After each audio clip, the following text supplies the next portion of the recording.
మిగిలిపోయిన అన్నంతో evening snack item ఏదైనా చేయాలనుకుంటున్నారా? అయితే ఈ క్యారెట్ రైస్ మీకోసమే. ఫస్ట్ క్యారెట్ బాగా తురుముకోవాలండి. తురుముకొని పక్కకు పెట్టుకోవాలి. ఒక 2, 3 క్యారెట్స్ తీసుకొని తురుముకొని పక్కకు పెట్టుకోవాలి. ఆ తర్వాత చిన్నగా సన్నగా తరుక్కున్న ఉల్లిపాయలు తీసుకోవాలి. ఆ తర్వాత మనం అల్లం వెల్లుల్లి పేస్ట్ చేసుకోవాలండి. అల్లం వెల్లుల్లి పేస్ట్లో కొద్దిగా పేస్ట్ చేసేటప్పుడే మనం ఒక రవ్వ చిన్న సాల్ట్ వేసుకుంటే చాలా బాగుంటుంది. ఆ తర్వాత చీలిక పచ్చిమిరపకాయలు, కరివేపాకు తీసుకోవాలి.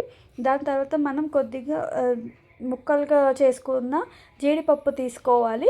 ఆ తర్వాత పుదీనా ఆకులు 2, 3 తర్వాత కొత్తిమీర తీసుకుని పక్కకు పెట్టుకోవాలి. వీటన్నిటిని పక్కకు పెట్టుకొని ఒక బాండీ తీసుకుని 2, 3 స్పూన్స్ ఆయిల్ వేసుకుని, ఒక స్పూన్ అంత నెయ్యి వేసుకుని, శనగపప్పు, మినపప్పు వేసుకొని కొద్దిగా వేగిన తర్వాత మనం చీలికలు చేసుకున్న పచ్చిమిరపకాయ, కరివేపాకు వేసుకోవాలి. ఆ రెండు కొద్దిగా వేగిన తర్వాత మనం ఏం చేయాలంటే అల్లం వెల్లుల్లి పేస్ట్ వేసుకోవాలండి. అది కొంచెం మగ్గిన తర్వాత మనము జీడిపప్పులు వేసుకోవాలి. ఆ జీడిపప్పులు వేసి అవి కొద్దిగా బ్రౌనిష్ రాగానే మనం కొంచెం చిన్నగా తరుక్కున్న ఆనియన్ వేసుకోవాలి. ఆనియన్ కొద్దిగా వేగిన తర్వాత బ్రౌనిష్ కలర్ వచ్చేసిన తర్వాత పుదీనా రెక్కలు వేసుకోవాలి. వేసుకున్న తర్వాత ఇది కొంచెం మగ్గిన తర్వాత మనం క్యారెట్ వేసుకోవాలంటే తురిమిన క్యారెట్.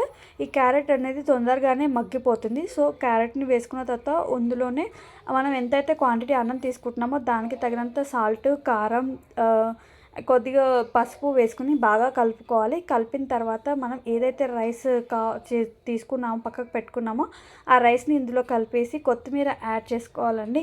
అంటే ఎంతో వేడివేడిగా ఉండే evening snack item, healthy snack item, కాజుతో క్యారెట్తో ఉండే healthy snack item carrot rice ready. దీన్ని కొద్దిగా పెరుగు చట్నీతో నలుచుకుంటే అదిరిపోతుందండి. మీరు కూడా ట్రై చేయండి evening snack item carrot rice.